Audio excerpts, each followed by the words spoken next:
Welcome to the latest installment of the AST Journal Club series. Today's session is on organ transplantation and the role of race and ethnicity in healthcare crowdfunding, an exploratory analysis.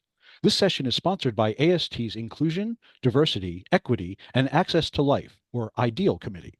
In a moment, I will turn the session over to our moderator, Dr. Ruth Adekunle from the Medical University of South Carolina.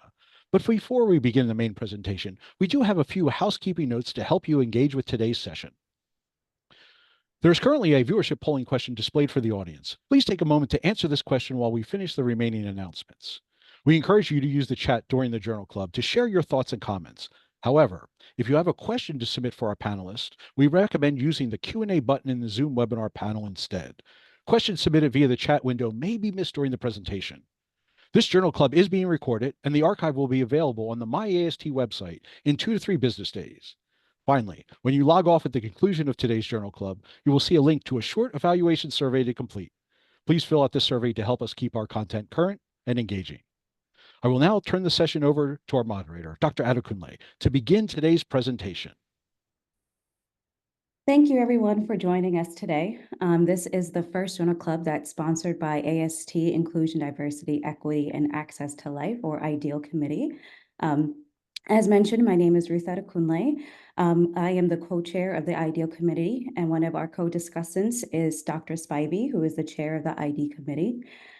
Please feel free to drop questions in the Q&A button at the bottom of your screen, and so that we can engage in a lively, wonderful discussion at the end of the presentation.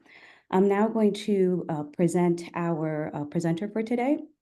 So Dr. Machado is a health economist at CHES, or the Center for Health System Sustainability, in the Department of Health Services Policy and Practice at the Brown University of Public Health. She is also a visiting fellow at LSE Health at London School of Economics, and was the inaugural Harvey Chair Scholar at the Brigham and Women's Hospital in Boston.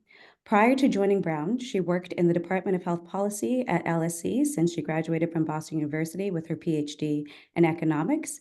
Her research focuses on the relationship between health and wealth, and how health systems design and features contribute to shaping it.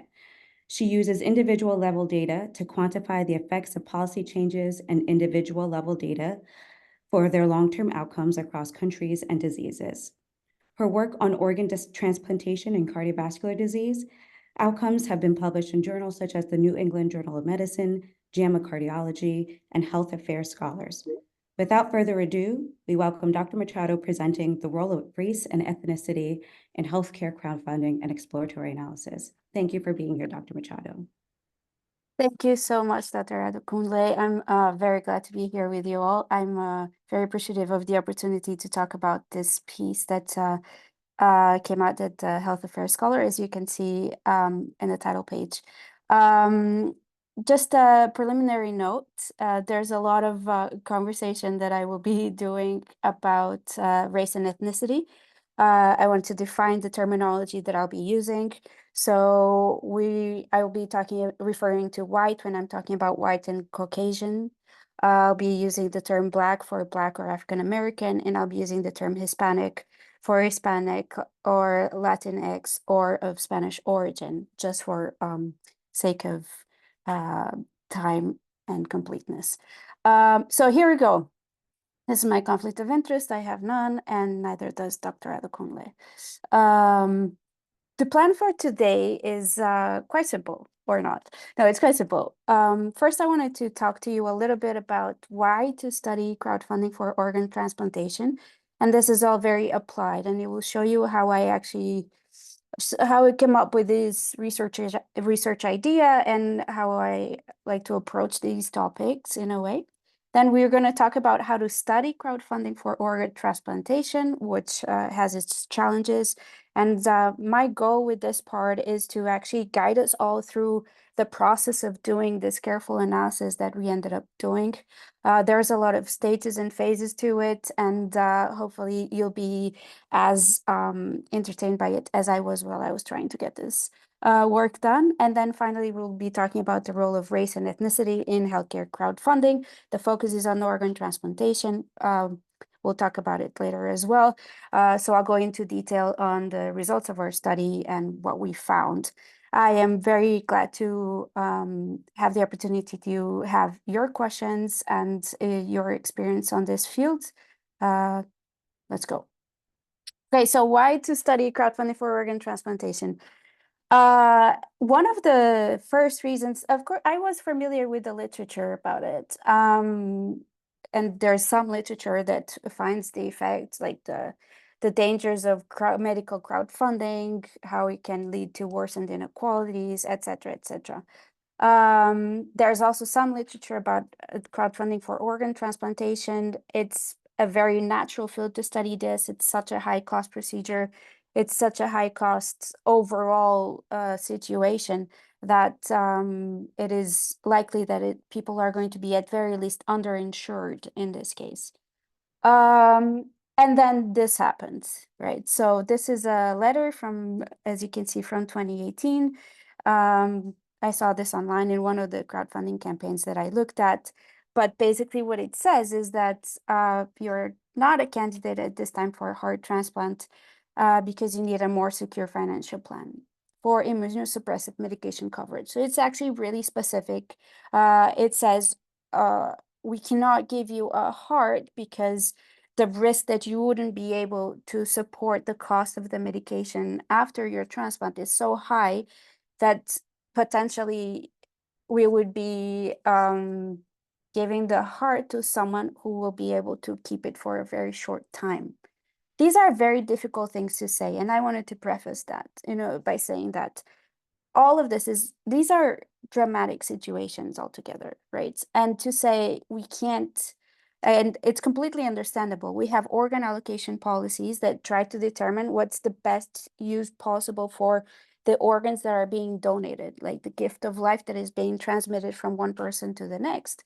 So while we understand that there has to be some form of criteria for this organ allocation policy, the fact that the committee is already recommending a fundraising effort of $10,000 tells us a lot of the potential why behind all the crowdfunding campaigns for organ transplantation that we're starting to see.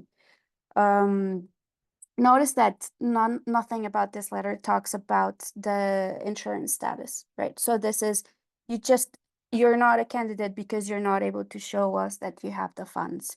It's remiss on that element. Okay, so this is the background for it. This is why I decided to study crowdfunding for organ transplantation. Then the how to study this, right? We know that there are a lot of crowdfunding platforms. We know that there are a lot of people out there creating crowdfunding campaigns. In the picture, you can see Patrice. Patrice was a friend of mine who, this is real, I'm not making this up. So Patrice is a friend of mine who had cystic fibrosis and he was in need of a double lung transplant. And this is actually how I got into this field of how to study this. I saw Patrice's campaign. I got it. They sent it, her family sent it to me when she was in need. And as soon as I saw it, I thought, well, there's a lot of data here that perhaps we can use to try to help people. Because I see the amount that has been raised, I see the goal of the campaign, I see how many people have donated for how long. I see who are the recent donations. I see that Patrice organized it, that it was created in September 21st, 2016, that it is a medical fundraiser, that she was from South Dennis, Massachusetts. And then I see, hi, my name is Patrice, etc. I see her story over here. She very clearly states, I created this page to raise funds for a double lung transplant, which I need at Cleveland Clinic. In her story, she also shares that she does have insurance coverage. That is not the problem, but her husband has to be off work so that he can be with her in Ohio. So therefore, they actually need to fundraise that amount so that they can be supported throughout that period.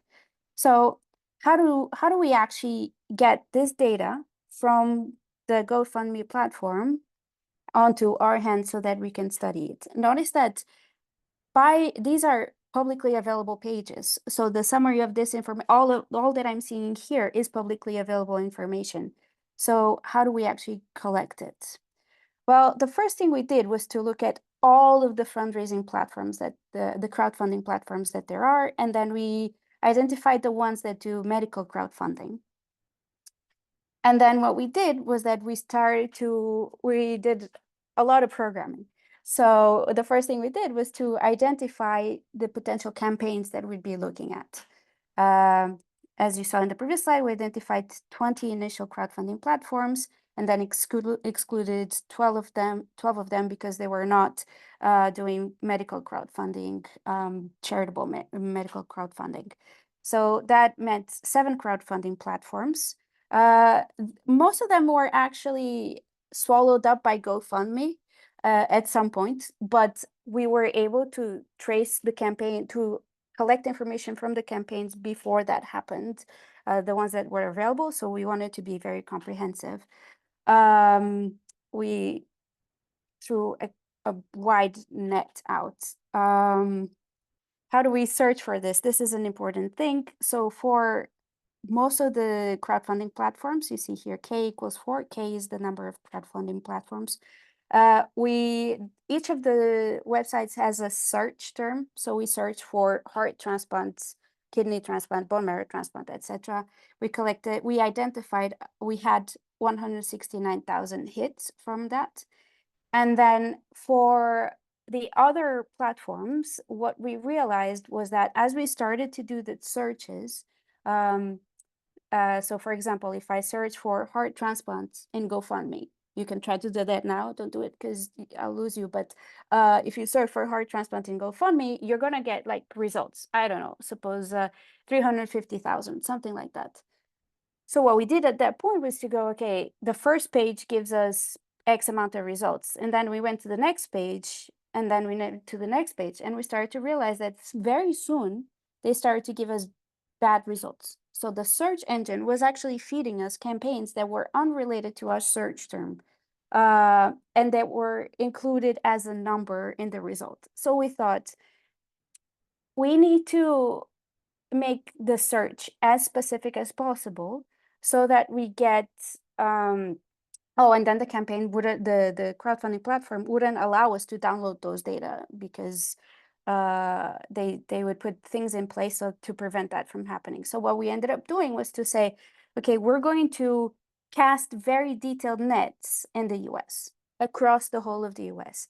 We're going to say, we're going to look for heart transplants in Tyler, Minnesota, heart transplants in Boston, MA. We went and we got the list of all of the US cities. So it's called the US cities list. It's a very detailed information that is used online to capture all of the city centers and population in the US.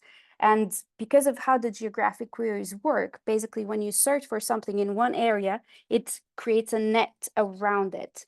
And so it gives you results from a related geographic area or from terms that are similar to your search. Goal with this wasn't to like fine tune, okay, we got X results from Boston, MA, or Providence, Rhode Island, or Tyler, Minnesota. Our goal was to really cast like tight nets across the entire US so that we could get a good sense of the nationwide coverage of the crowdfunding platforms. We realized that we couldn't do it with a general search term, so we went really specific. In the bottom one, and we did it using 3 ways.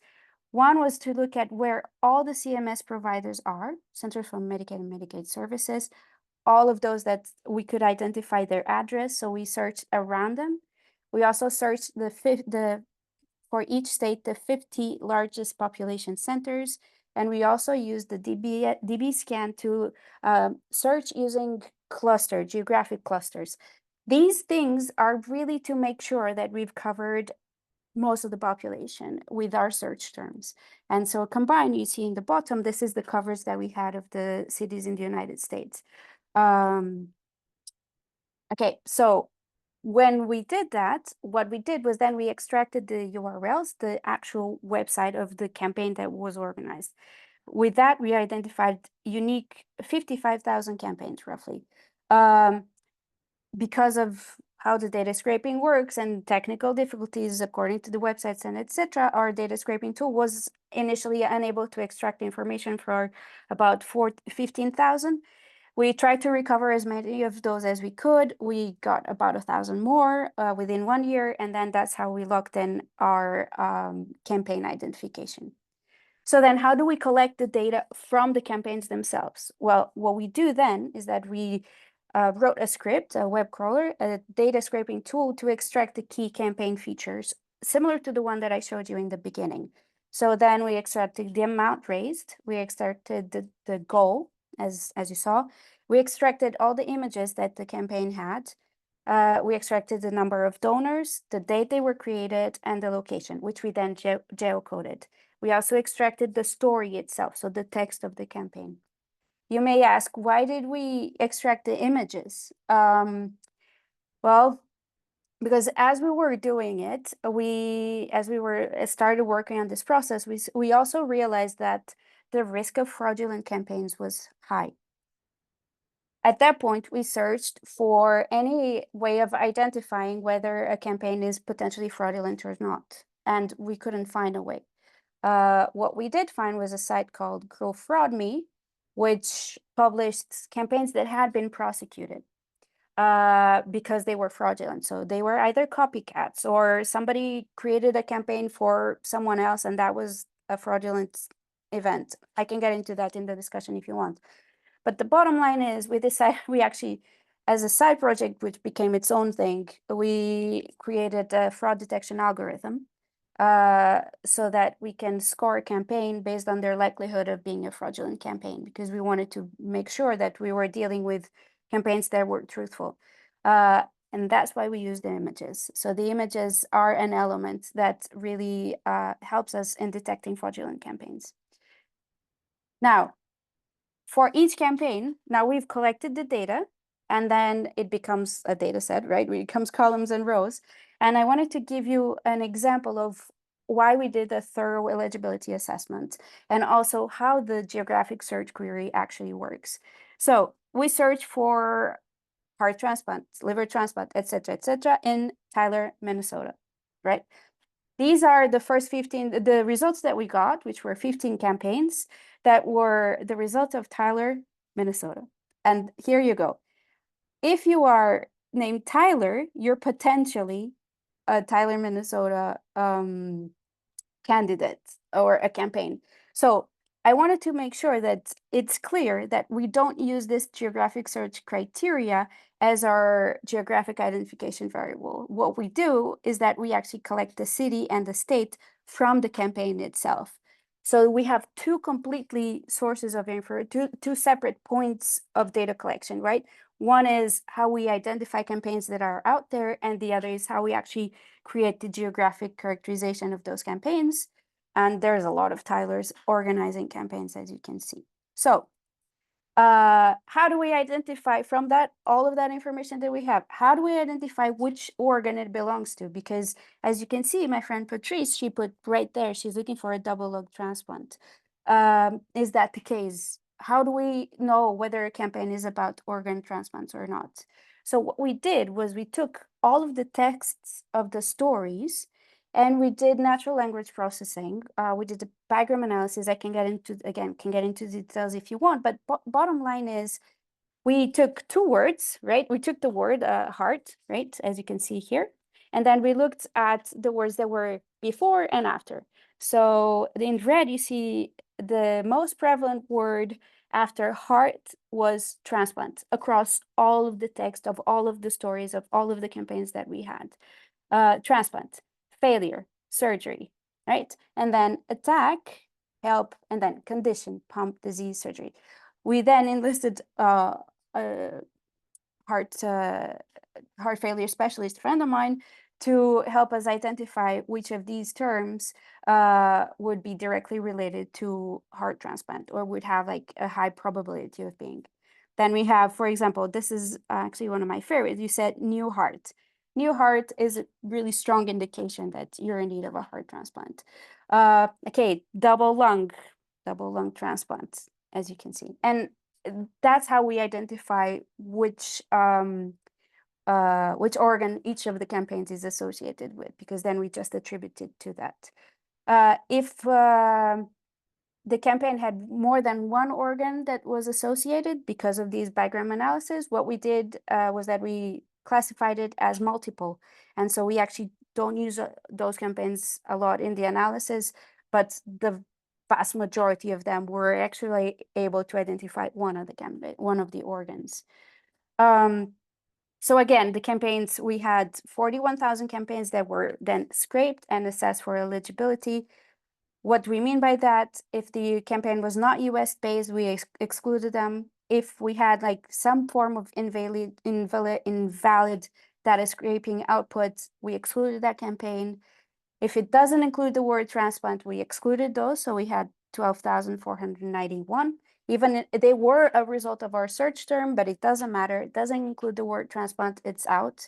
And then outliers. So we had 3 campaigns that raised more than $1 million. This is actual, this is true.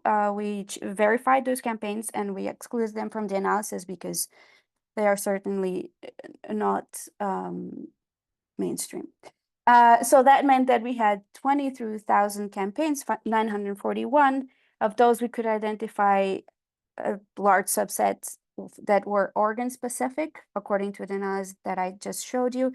We could identify the home state information for most of them as well. And we could identify when they were created for most of them as well, which in the end, this is the whole process that goes from identification, scraping, eligibility, and inclusion.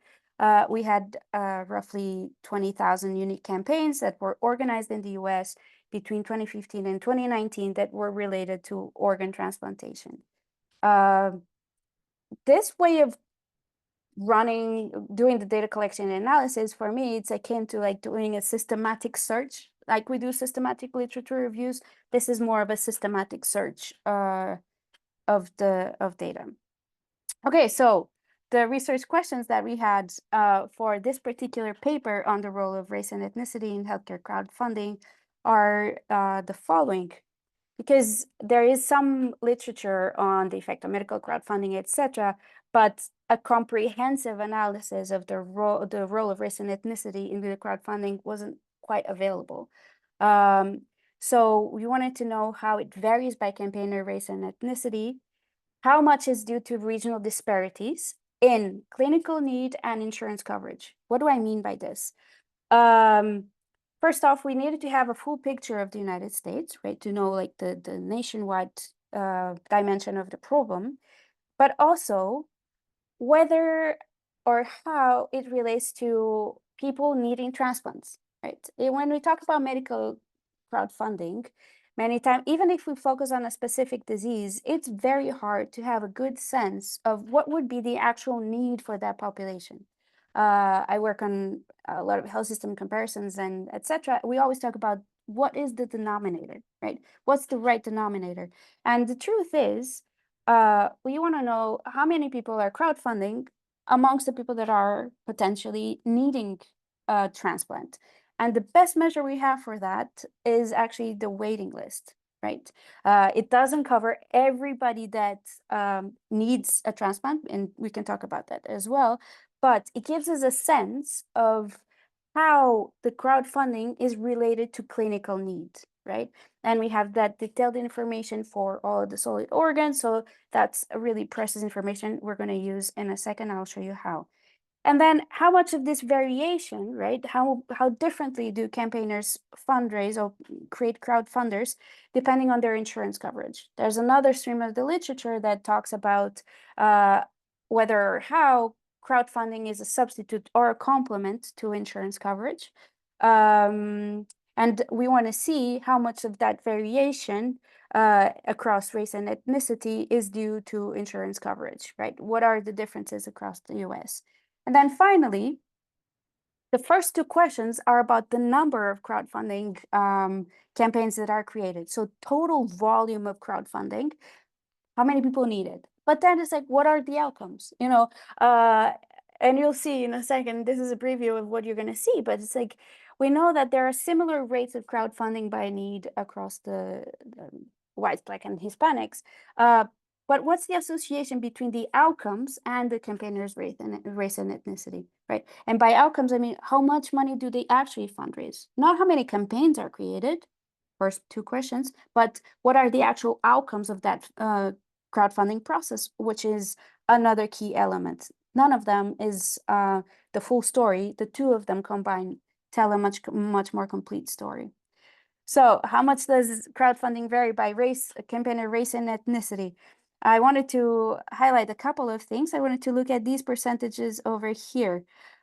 We have, like, as I said, almost 20,000 campaigns. Roughly half are by white campaigners. And then what I'm showing you here is what proportion of those campaigns, how many of those campaigns are solid organs, and then how that compares to waiting list additions, race-specific waiting list additions, which is data that is available via UNOS, which is extremely helpful data. And as you can see, 51% of the solid organ campaigns were organized by white folks. 52% of waiting list additions are by whites. This match, I could not expect a better match. You know, I found it extremely surprising and reassuring at the same time. If you look at the column with the blacks, we see that 18% of the campaigns are organized by Black folks of the solid organs, but 23% of waiting list additions are actually by Blacks. So what that means is that there is a little bit of a mismatch. There might be greater need compared to campaigns that are being created. Similar but smaller differences amongst the Hispanics. Other is as good as we could get in terms of categories, and it's just harder to interpret. A quick look at fundraising outcomes. So this is how need matches onto campaigning. And then a quick look at fundraising outcomes. The median is 2,700. So per campaign, 50% of the campaigns are raising about $3,000. Especially for whites, if you look at the median for Blacks, that's much lower, $2,300, $2,400 for Hispanics. We have similar number of donations, potentially a little bit lower for Blacks. Overall, they are different across the groups, but the actual numbers are pretty close. We also have, if you look at success rates, we have very different success rates. Whites have 31% success rate, which is how the monetary goal matches onto the amount raised. 31% success rate versus 22.4% for Blacks and 23% for Hispanics. However, the average donation is $81 overall. Sorry, not the average, the median donation. 85 for whites, 75 for Blacks, 75 again for Hispanics. Now, how did we do this, right? You may say, oh, great. So now these are the race and ethnicities. Well, how do we identify campaigner race and ethnicity from the campaigns themselves? Because as I said, all the data we have is that the images, the names, and the locations and the stories, etc. So what we did was to use what's been increasingly used. It was an onomastic classifier with a geographic component. You have the details in the paper if you really know how we did it. I won't get into that at this point. I'm happy to discuss it later, but I wanted to get to the other part. But it's a way that we have to be as close as we get to be sure that this is a campaign that was organized by a white person, a Black person, a Hispanic person. Okay, so how much of the variation across the ethnicities is due to regional disparities in clinical need? What you see here is on the vertical axis is the campaigns per 100,000 people per state. Each dot represents a state. On the horizontal axis, you have waiting list additions per 100,000. I wanted to highlight three things. First, you have a much wider dispersion in waiting list additions per capita across the Black population. And across the white and the Hispanics is a much shorter dispersion, which indicates that there's a wide variation in clinical need amongst the Black population across states. The coefficients, we fitted linear regressions to these correlations to identify what slope did we have, was it significant or not. And we find no significance between in Blacks and Hispanics. We find a negative slope for whites. What that means is there is no significant relationship between the waiting list additions and the campaigns per capita for both Blacks and Hispanics, but for the whites, there's a negative relationship. So the more needs, the less campaigns they create, which is already starts to be an indication that need and campaigning may not be directly related. Okay, so then what we look at is how much of this is due to regional disparities in insurance coverage. So how does this map onto financial need? And here the story is completely different. As you can see, the uninsurance rate itself varies much more widely amongst Hispanics in this case. It's more concentrated amongst Blacks and amongst whites as well. Now, what we see here as well is a strong positive association between campaigns per 100,000 and an insurance rate. What this tells us is the higher the uninsurance, the more Black folks are going to be campaigning. So there seemed to be some relationship between financial need and campaigning, but only for Black folks. We have very, very small relationship for white folks, and we have a perfectly straight line, a little bit decreasing for Hispanics. We can also dive into that in the discussion, but basically what it seems to be the case is that for Hispanics, the relationship between financial need and campaigning is not quite there. This could be because either they don't even have access to care, so they don't even know that they have the need for transplantation. They're not even at the stage of campaigning, or other reasons, which we can get into. And then finally, what is the association between crowdfunding outcomes and the campaigners' race and ethnicity? The three outcomes that I'm showing you here are the amount raised, the success rate, and the average donation. So the top panel, you see the IRR for Blacks, Hispanics, and others as compared to whites. So we have that the Black campaign organizer will have an amount raised that is about 15% lower than white campaign organizers. And this is adjusting for dummy variables for year of creation, campaign characteristics such as social media shares, whether the campaign organizer is different from the beneficiary, whether they have a high fraud score or not, whether they're a solid organ or not. We also adjust for state characteristics. So whether it's a high need state, proxied by the quartile of waiting list additions, or whether it is a high financial need state, proxied by having like very high uninsurance rate in that particular state. So we adjust for all of that. And in the end, we still have that Black and Hispanic folks raise significantly lower amounts compared to white campaign organizers. They also have a lower success rate. So all of these results confirm that intuition that we got from the raw data that I showed you in the beginning. We have a success rate that is at least more than 10% lower for Black folks. And then what we do have that is more similar is the average donation. In a nutshell, what this means is that you need more donors, right? They all get like similar average donations. Perhaps the Hispanics have a bit lower average donation, but the Blacks have the similar average donation. So for each donor that they're able to co-opt into their crowdfunding campaign, the truth is they're going to donate a similar amount on average. However, their network is smaller. They'll get less donations, therefore they get a lower amount raised.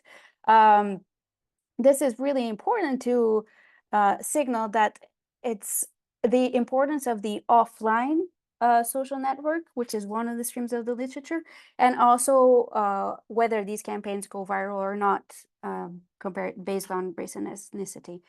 Those analyses we have not done yet.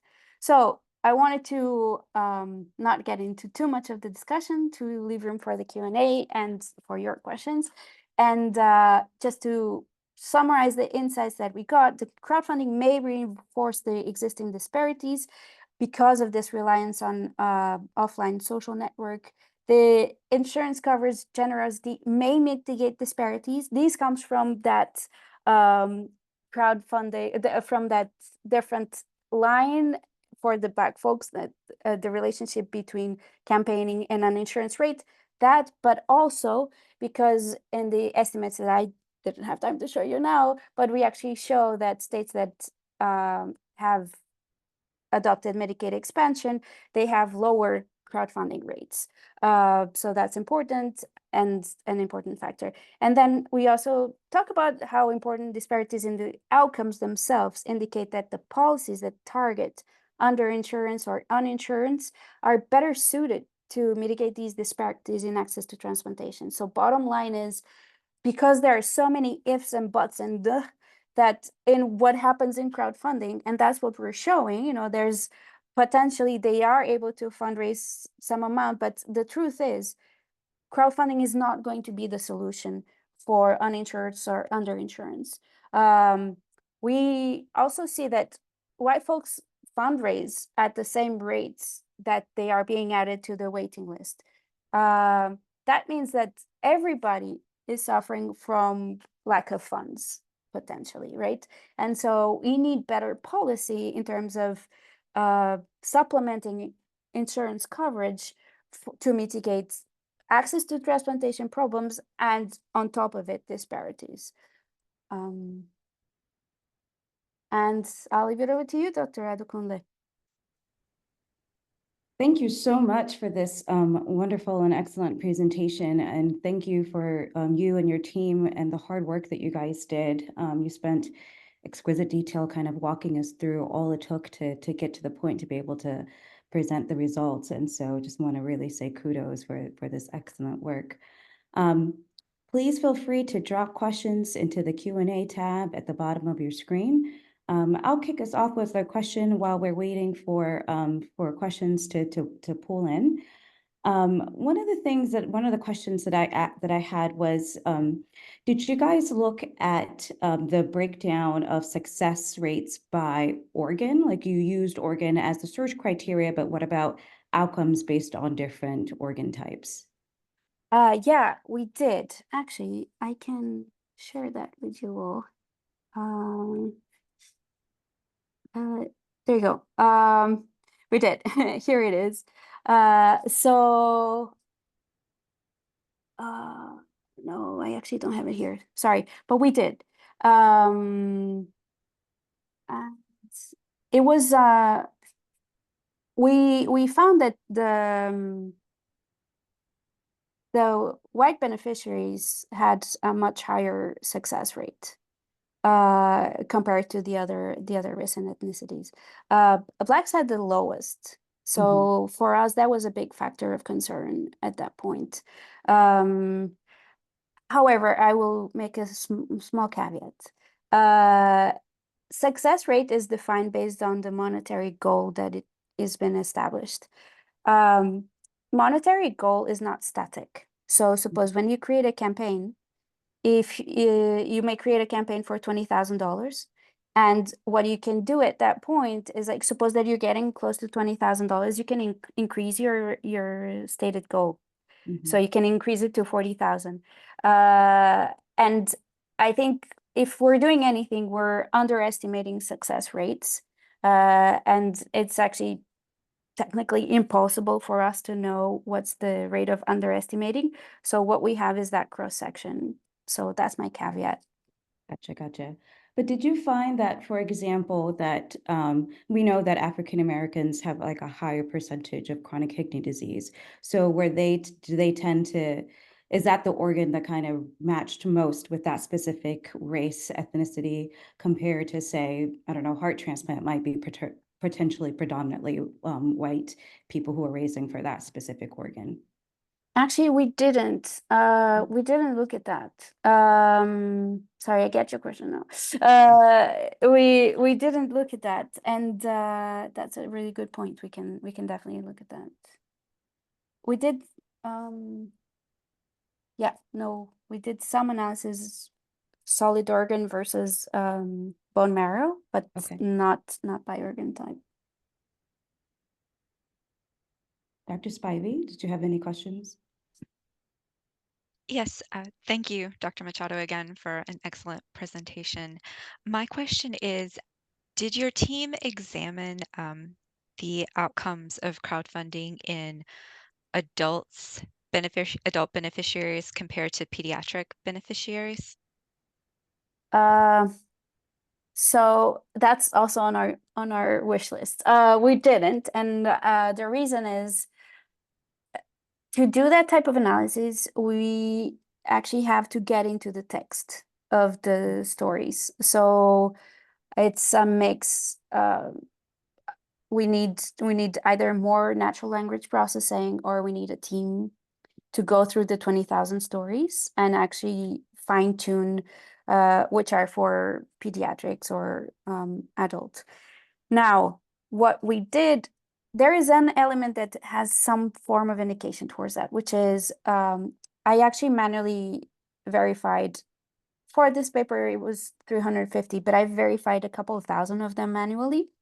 And the pattern that we find is that bone marrow transplants happen disproportionately more in children, at least in this crowdfunding sample, in this sample. And so the differences that we notice between the organ types,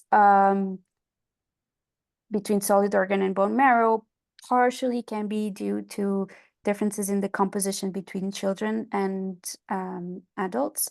Again, would love to get into that, but I don't have the answer for you.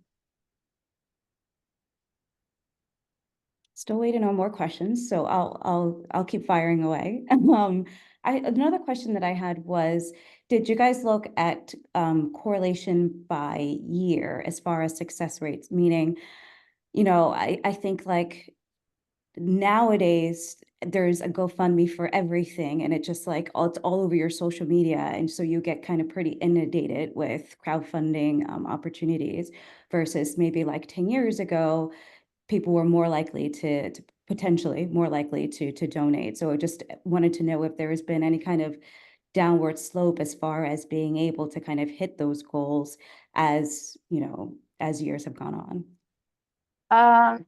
So there are two elements about that. The first is we collected our data within a 6 months time frame, and then 1 year. So within that time frame, and we did a snapshot, right? But we captured campaigns that had been created long ago.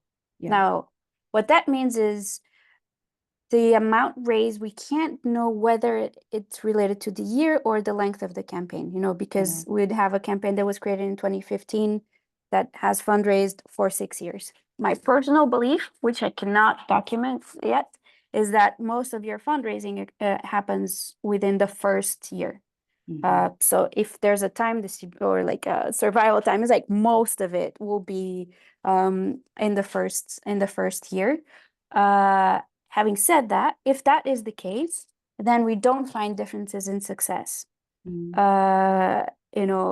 Because overall by year we don't find significant differences in success rates. But it could be, that there's a potential confounder element of the length of the campaign. The only way to do that type of analysis would be if GoFundMe or one of these crowdfunding platforms would actually share their data or allow us to research with it. That is not their business model at all. We tried. That was our first attempt, to be honest. We tried. And then they said no, meaning they didn't reply. And so then we did what we could. Yeah, so that would be an interesting thing. Again, the other thing is, and from my experience in dealing with these data, most of your success actually comes from your offline donor collection, quote unquote collection, right? And so it has become more of a way to facilitate payments, right? I would say, of course, you have like all those campaigns that go viral and et cetera, but it's mostly your uncle needs something, and therefore in the family group chat, he's the link to the GoFundMe. You can send the money there, okay? Or like the school is fundraising for this kid, or something like that. So campaigns that rely on being spread online are more likely to fail. But so in a way, the fact that now there's a campaign for everything actually indicates that they probably have a higher success rate because they're more of a mirror of what's happening out in the field rather than something that only happens online. That's a very interesting perspective. I guess I didn't think about it that way. Thank you for that. Another question that I have. So when we kind of think about, the fact that there's potential for exacerbating disparities, and you started to allude to kind of some of the takeaways or ways that we can use this information, but what are some of the policy changes, or how would you potentially use this data to inform policy? There's one very simple one. Can I say it? It's so simple, it's annoying. You know how if you have chronic kidney disease and if you're on a list for kidney transplantation, you have access to Medicare. You get funded by Medicare, right? Yeah. That is historical. There's a historical component to it. Why not for all organs? Why not for all organs? You could say, now I'm going to counter my own argument, okay? You could say that it's because people could abuse the system, right? Well, wait, they could abuse the kidney system too, or create clinical criteria or anything like that. Moreover, the only thing it does is suppose that you have heart failure, you have disability because of the heart failure, you have a 2-year waiting period so that you get full Medicare coverage, right? It's the same person, it's like, just give those 2 years back to that person. Policy solution or potential policy solution, this is low-hanging fruit. It's if you are on the list, let's give you access to Medicare. Thank you for that. We had a reflection that was posted in the Q&A. I said, I wonder if differences in the way the campaign is worded on the fundraising platform impacts the amount of views. So, for example, could coaching from a transplant staff moderate campaign visibility? Absolutely. Yeah, absolutely. And we saw a lot of that too. And there are some transplant centers that already provide that type of support. GoFundMe itself gives tips on how to write a successful campaign. But suppose that you have if you didn't have a lot of years of education, or suppose that you're struggling, or suppose that you're really ill and you're writing the campaign yourself, I completely agree that part of the support system that surrounds this surrounds people who were just diagnosed with organ failure or something, could be to help them in this situation. If they're providing any help with financial assistance, this could be one way. It matters a lot. The campaign has to be clear, specific, provide enough details, not too many. You don't want to violate your own privacy, which I also saw. But it has to be specific enough that it gives credibility. That actually, we noticed a lot of that when we were doing the fraud analysis. Campaigns that were true but were poorly written in a way, we had to adjust our algorithm to account for the fact that those were true. They were struggling with getting the message out. So absolutely an important point. When I think about where you started with in the presentation, with somebody who had posted, a response from the selection committee, assuming. What I take away from that is it seems like not a reality to expect that people are going to raise $10,000 through crowdfunding. And so I guess what are some of your reflections and thoughts about the reality about how much can actually be achieved using crowdsource funding, particularly in the setting of race and ethnicity, knowing that certain races won't be able to achieve as much as others? I completely agree with your point. It's crowdfunding is not the solution for anything, much less disparities. And this is what we're trying to like raise your attention towards. You know, you get a letter like that, you're like, I'm done. You know, like that is just how am I going to do this? If I am already in trouble trying to show and knowing that I will have to rely on my offline network, now knowing, right? Knowing that this person will have to rely on their offline network is just unrealistic. It's an unrealistic expectation. There is, however, a point to be made about organ allocation. You know, it is true. It's just that we want to make sure that the people with the highest clinical need have all the financial support that they can get, so that they're not put in that situation. Hence, we need like broader insurance policies. There's another low-hanging, not so low-hanging, but another potential remedy for that, which is higher Medicaid coverage of transplantation costs. Which also we know affects disproportionately different races and ethnicities. So that would be another policy action that would target what you're talking about, and at the same time has the potential to reduce those disparities. But again, completely agree. There's, yeah, I don't want to be more dramatic than I have to be, but that letter is no good. We have a question in the Q&A. Someone had posted, I'm curious how many transplant centers staff support these the wait list through crowdfunding listings. Do we have a sense of that? I have a boots on the ground sense of it, meaning I don't have I don't have good data, but I think not a lot. But the social workers and the case managers are the people that may be doing most of the legwork in this and supporting. They also the people who can or who are best placed to be working on this are the people who are helping people to get like social insurance benefits, disability coverage. You know, it's in a way it's to embed potentially crowdfunding as an element of that safety net.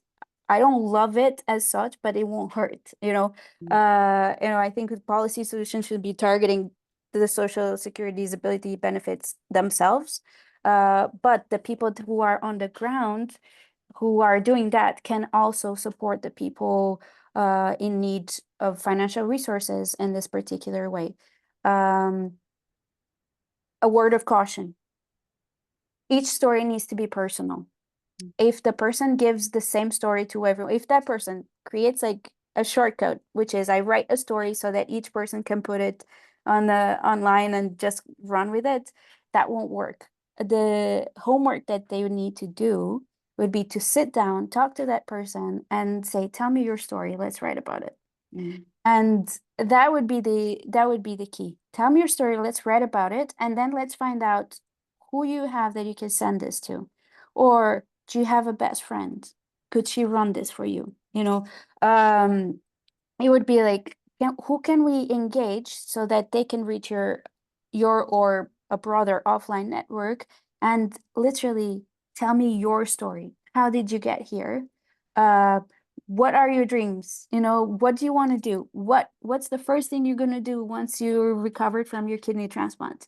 You know, tell those stories, put them down, and it's as if you're writing about yourself, you know, and that's also something that can inspire other people.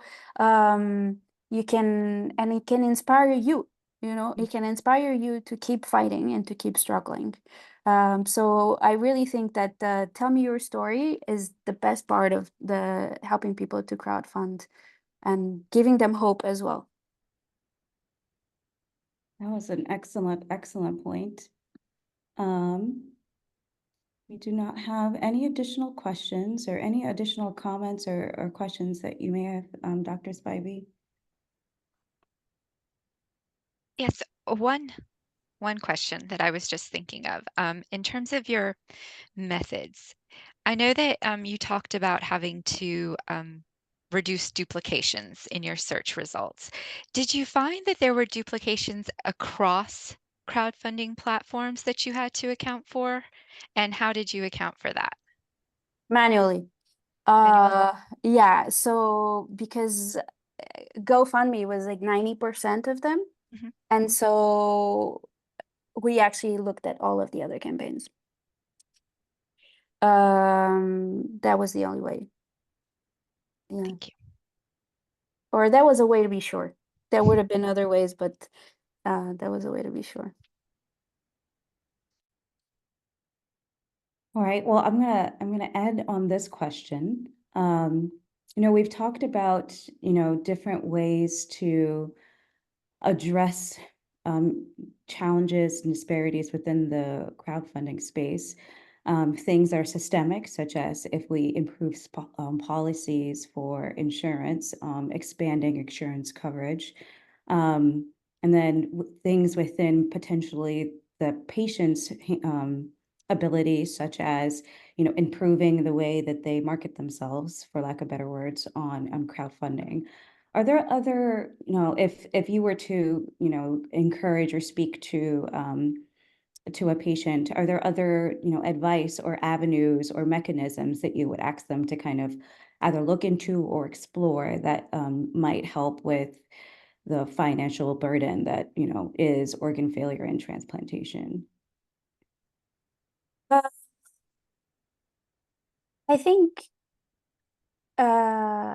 depending on the state, so the first thing that I would encourage them to do would be to figure out all the available support in their state, in their home state, and their local area. Like there may be things that they can resort to that they haven't found out yet. Maybe I'd go online with them and search what city you're from, So I would look for support for in-kind support. So for example, people that are volunteering organizations that are willing to do your shopping for you. I would look many of the problem with a condition like a heart failure, kidney failure, etc., is that it's like a full-time job, and a lot of the support that you need is for life, and you may end up spending money in things like ordering food out, or doing things like that, when that's going to really heighten even more your financial burden. I would say definitely find ways of support like in the community, in your own network, that would help you through that. That would be one thing. And then the second thing would be write to your representative. Literally, write to your congressman, congresswoman, like write to them and explain your situation, tell them your story, and give them a budget, like send them your budget, show them your story and show them how it's impossible. Because they actually really have the power to change how much you pay for your medication. They really do. The Inflation Reduction Act shows it. If every single person that gets diagnosed sends their representative, their congressman or congresswoman, their budget with how much they're going to spend out of pocket, etc., that's going to start to shout, so that would be my two suggestions for them. Thank you so much. Thank you again for this great discussion. Thank you for enlightening us. And I definitely have walked away with a new perspective on the use of crowdfunding in this space and how to better utilize it in a way that could potentially add equity and not disparity. And so I really appreciate that. If there aren't any further questions, which I don't see any has posted in the Q&A, I'll send it back to you, Brian. Well, thank you so much. AST would like to thank Drs. Machado, Adekunle, and Spivey, AST's Ideal Committee, and all of our attendees for today's session. Please remember to complete the evaluation survey in Zoom and visit the education section of myast.org to view our video archives and register for upcoming journal clubs. Thank you all again for today's fascinating session. Thank you.